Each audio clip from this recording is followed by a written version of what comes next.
Krishna Chaitanya Prabhu Nityananda Shri Advaita Gadadhar Shivasadi Gaur. And now chapter 19, further talks with Prakashananda. Shri Krishna Chaitanya Prabhu Nityananda Shri Advaita Gadadhar Shivasadi Gaur Bhakta-vrinda. The transcendental ecstatic attachment for Krishna, which results from perfectly understanding that Krishna's person and name are identical, is called bhava. One who has attained bhava is certainly not contaminated by material nature. He actually enjoys transcendental pleasure from bhava, and when bhava is intensified, it is called love of Godhead. Lord Chaitanya told Prakashananda Saraswati that the holy name of Krishna, called the Maha Mantra or Great Chanting, enables anyone who chants it to attain the stage of love of Godhead or intensified bhava. Such love of Godhead is the ultimate human necessity, for when one compares it with other necessities, namely religion, economic development, sense gratification, and liberation, these other so-called necessities seem most insignificant. When one is absorbed in temporary designated existence, he hankers after sense gratification and liberation. However, love of Godhead is the eternal nature of the soul. It is unchangeable, beginningless, and endless. Therefore, temporary sense gratification or a desire for liberation cannot compare with the transcendental nature of love of God. Love of God is the fifth dimension in the human endeavor. Compared with the ocean of love of transcendental pleasure, the conception of impersonal Brahman is no more significant than a drop of water.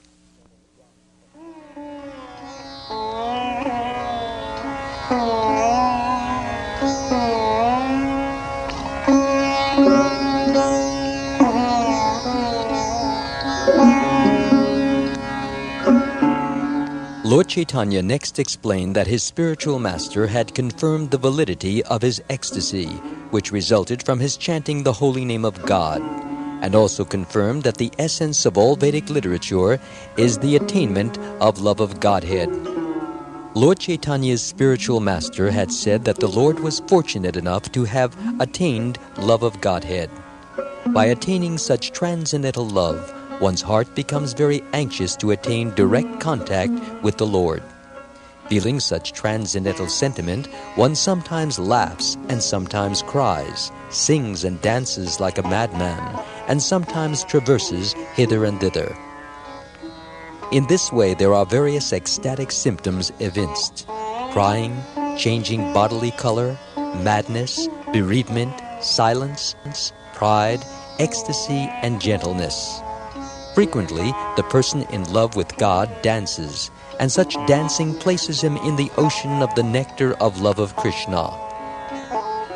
Lord Chaitanya said that his spiritual master told him, quote, "It is very good that you have attained such a perfectional stage of love of Godhead. Because of your attainment, I am very much obliged to you." Unquote. The father becomes more enlivened when he sees his son advance beyond himself. Similarly, the spiritual master takes more pleasure in seeing his disciple advance than in advancing himself. Thus, Lord Chaitanya's spiritual master blessed him, telling him to dance and sing, propagate this Sankirtan movement, and by instructing people about Krishna, try to deliver them from nescience. Lord Chaitanya's spiritual master also taught him the following verse from Srimad Bhagavatam, Canto 11, Chapter 2, verse 40. Evamrita svapriya nama kirtya, jatanurago druta chitta uchai, asatyato roditi roti gayati, Unmadavan Nrityati Lokabhaya, which means, quote, a person who is constantly engaged in devotional service to Krishna and who chants his holy name becomes so transcendently attached to the chanting that his heart becomes softened without extraneous endeavor. When this happens, he exhibits transcendental ecstasies and sometimes laughs, sometimes cries, sings, and dances, not exactly in an artistic way, but just like a madman, unquote. Lord Chaitanya further informed Prakashananda Saraswati, because I have full faith in my spiritual master's words, I am always engaged in chanting Hare Krishna, Krishna Krishna, Hare Hare, Hare Rama, Rama Rama, Hare Hare. I do not exactly know how I have become just like a madman, but I believe the name of Krishna has induced me. I realize that the transcendental pleasure derived from chanting Hare Krishna, Krishna Krishna, Hare Hare, Hare Rama, Rama Rama, Hare Hare, is just like an ocean. In comparison, all other pleasures, including the pleasure of impersonal realization, are like shallow water in channels.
It appears from the talks of Lord Chaitanya that a person who cannot keep his faith in the words of the spiritual master and who acts independently cannot attain the desired success in chanting Hare Krishna.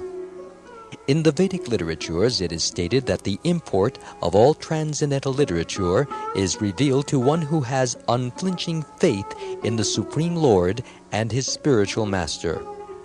Lord Chaitanya firmly believed in the statements of his spiritual master, and he never neglected the instructions of his spiritual master by stopping his Sankirtan movement. Thus, the transcendental potency of the holy name encouraged him more and more in chanting Hare Krishna, the Maha Mantra. Lord Chaitanya immediately informed Prakashananda that in the modern age, people in general are more or less bereft of all spiritual intellect. When such people come under the influence of Shankaracharya's Mayavadi or impersonalist philosophy before beginning the most confidential Vedanta sutras, their natural tendency toward obedience to the Supreme is checked. The Supreme Source of everything is naturally respected by everyone, but this natural tendency is hampered when one takes to the impersonalist conceptions of Shankara.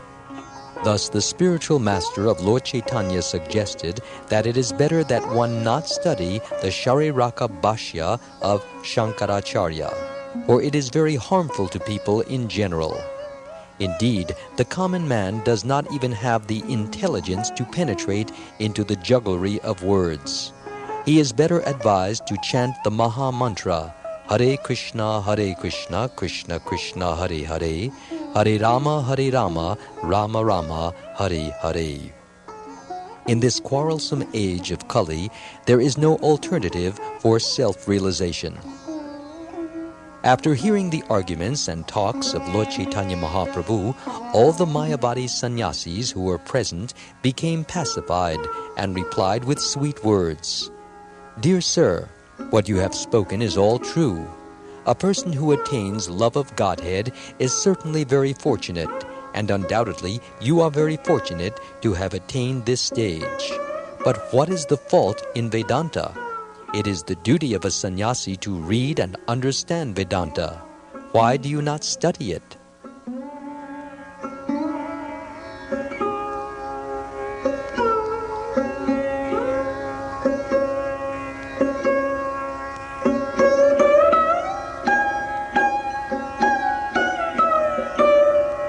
According to Mayavadi philosophers, Vedanta refers to the Shariraka commentary of Shankaracharya. When impersonal philosophers refer to Vedanta and the Upanishads, they are actually referring to the commentaries of Shankaracharya, the greatest teacher of Mayavadi philosophy. After Shankaracharya came Sadananda Yogi, who claimed that the Vedanta and Upanishads should be understood through the commentaries of Shankaracharya. Factually, this is not so. There are many commentaries on Vedanta and the Upanishads made by the Vaishnava Acharyas, and these are preferred to those of Shankaracharya. However, the Mayavadi philosophers, influenced by Shankaracharya, do not attribute any importance to the Vaishnava understandings. There are 4 different sects of Vaishnava Acharyas: the Shuddhadvaita, Vishishtadvaita, Dvaitadvaita, and Achintya Bheda. All the Vaishnava Acharyas in these schools have written commentaries on the Vedanta Sutra, but the Mayavadi philosophers do not recognize them. The Mayavadis distinguish between Krishna and Krishna's body, and therefore they do not recognize the worship of Krishna by the Vaishnava philosophers. Thus, when the Mayavadi sannyasis asked Lord Chaitanya why he did not study the Vedanta Sutra, the Lord replied, Dear sirs, you have asked why I do not study Vedanta, and in answer to this I would speak something, but I am afraid that you would be sorry to hear it. We shall be very much pleased to hear you, all the sannyasis replied. You appear just like Narayan, and your speeches are so nice that we are taking great pleasure in them. We are very much obliged to see and hear you. Therefore, we shall be very glad to hear patiently and accept whatever you say.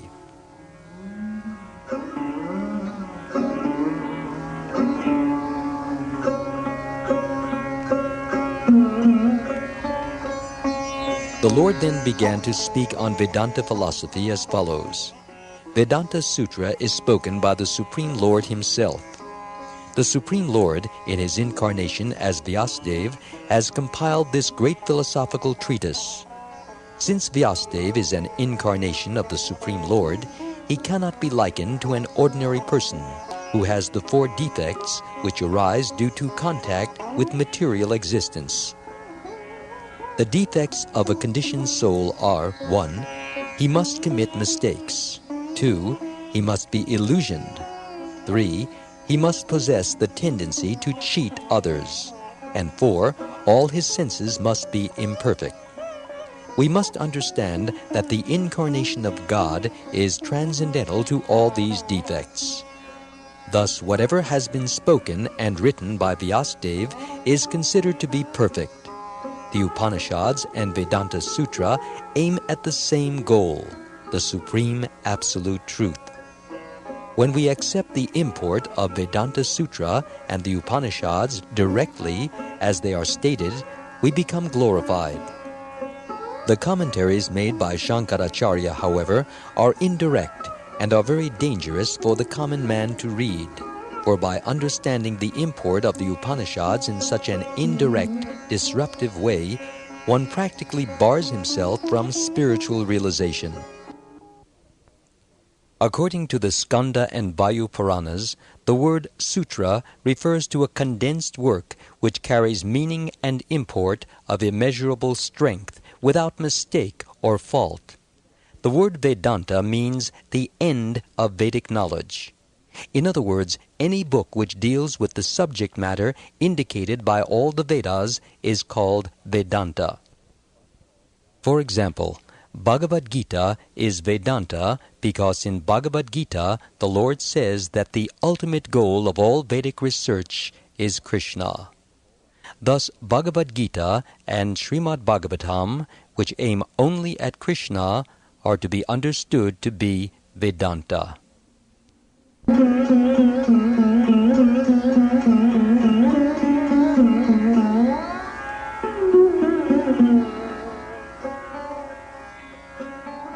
In Transcendental Realization, there are three divisions of knowledge called Prasthana Traya. That department of knowledge which is proved by Vedic instruction, like the Upanishads, is called Shruti Prasthana. Authoritative books indicating the ultimate goal and written by liberated souls like Vyasadeva, for example Bhagavad Gita, Mahabharata, and the Puranas, especially Srimad Bhagavatam, the Mahapurana, are called Smriti Prasthana. From Vedic literatures, we understand that the Vedas originated from the breathing of Narayan. Vyasadeva, who is an incarnation of the power of Narayan, has compiled the Vedanta Sutra, Nyaya Prasthana. But according to Shankara's commentaries, Apantaratama Rishi is also accredited with having compiled the codes of Vedanta Sutra. According to Lord Chaitanya, the codes of the Pancharatra and the codes of Vedanta are one and the same. Since the Vedanta Sutra is compiled by Vyasadeva, it should be understood to be spoken by Narayan himself. From all descriptive literatures dealing with Vedanta Sutra, it appears that there were many other rishis contemporary with Vyasadeva who also discussed Vedanta Sutra. These sages were Atreya, Ashmaratya, Odulomi, Karshnajani, Kashakritsna, Jaimini, Badri, and other sages such as Parashari and Karmandi. Actually, in the first two chapters of Vedanta Sutra, the relationship between the living entities and the Supreme Lord is explained. And in the third chapter, the discharge of devotional service is explained.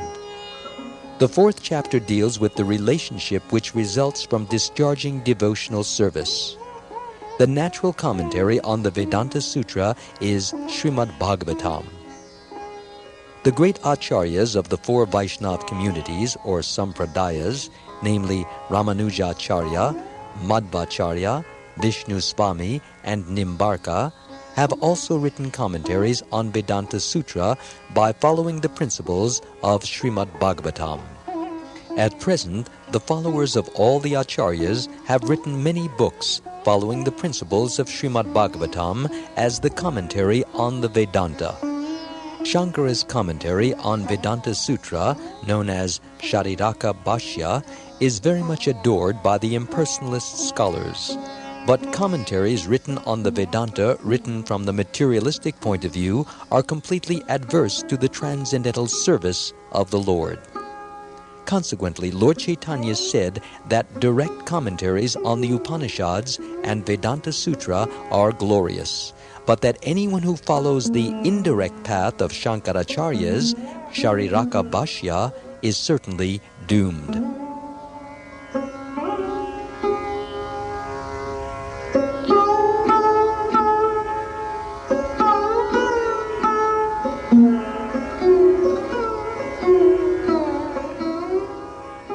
Lord Chaitanya admitted that Shankaracharya was an incarnation of Lord Shiva, and it is known that Lord Shiva is one of the greatest devotees, a Mahajan, of the Bhagavat school.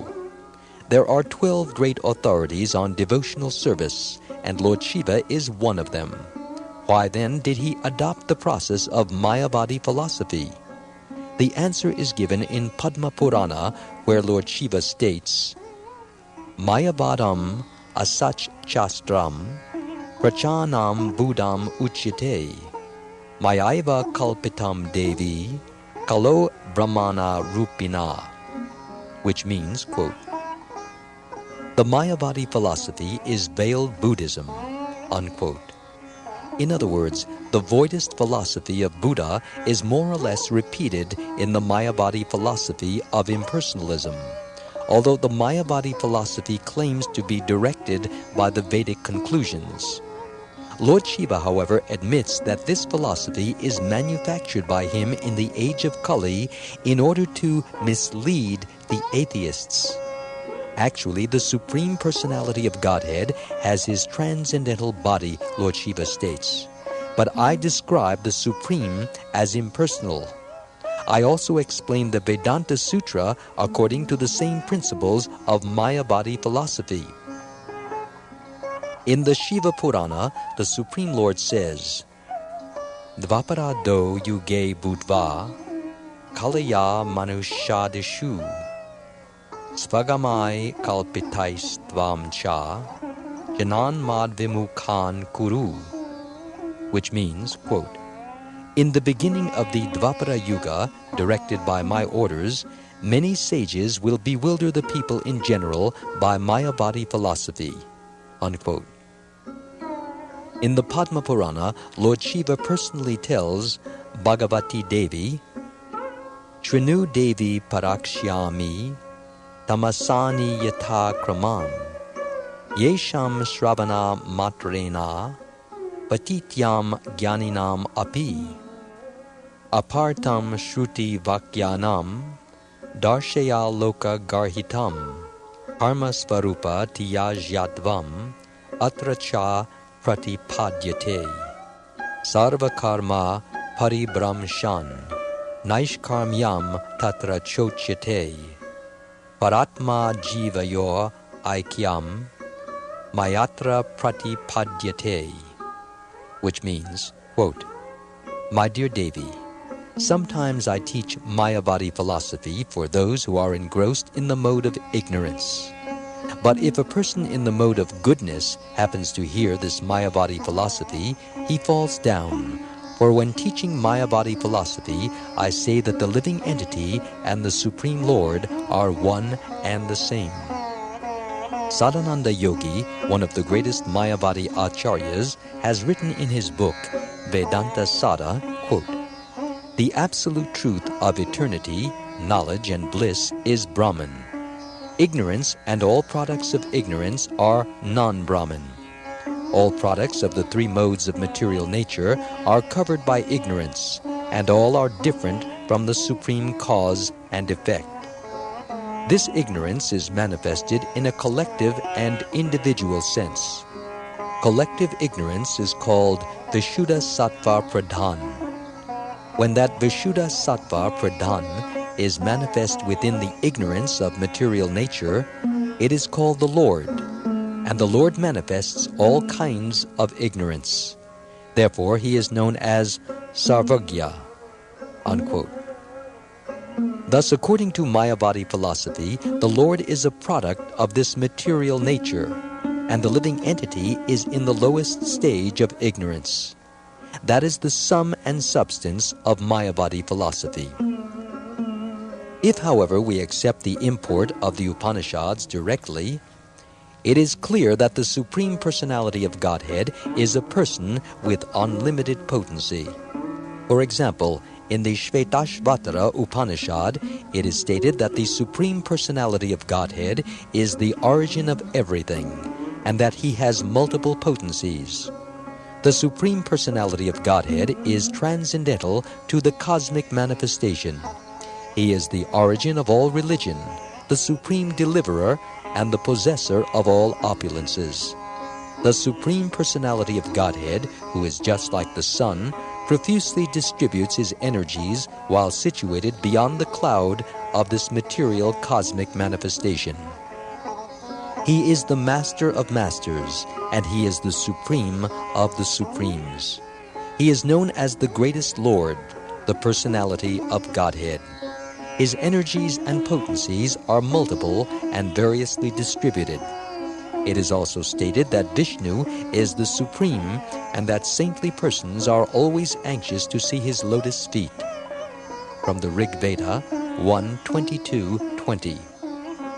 In the Aitareya Upanishad 1:1-1-2, It is also stated that the cosmic manifestation came about when the Lord glanced over material nature. This is also verified by the Prajna Upanishad, chapter 6, verse 3.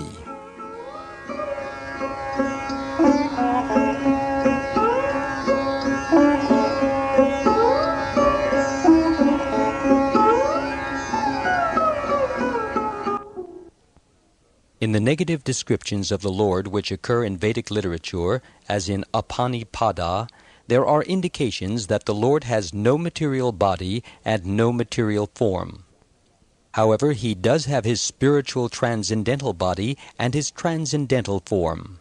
Because the Mayavadi philosophers misunderstand his transcendental nature, they explain him as impersonal. The Lord's name, form, quality, entourage, and abode are all in the transcendental world. How can he be a transformation of this material nature? Everything connected with the Supreme Lord is eternal, blissful, and full of knowledge. In effect, Shankaracharya preached Mayavadi philosophy in order to bewilder a certain type of atheist. Actually, he never considered the Supreme Lord, the personality of Godhead, to be impersonal or to have no body or form. It is best for intelligent persons to avoid lectures on Mayavadi philosophy. We should understand that the Supreme Personality of Godhead, Vishnu, is not impersonal. He is a transcendental person, and the basic principle of the cosmic manifestation is his energy. Mayavadi philosophy cannot trace the energy of the Supreme Lord, but all Vedic literatures give evidence of the Supreme Lord's various energetic manifestations. Vishnu is not a product of material nature, but material nature is a product of Vishnu's potency. The Mayavadi philosophers understand Vishnu to be a product of material nature. But if Vishnu is a product of material nature, he can only be counted amongst the demigods. One who considers Vishnu to be a demigod is certainly mistaken and misled. How this is so is explained in Bhagavad Gita, quote, "Deluded by the three modes, the whole world does not know me, who am above the modes and inexhaustible." This divine energy of mine, consisting of the three modes of material nature, is difficult to overcome. But those who have surrendered unto me can easily cross beyond it. Unquote. From the Bhagavad Gita, chapter 7, verse 13 through 14.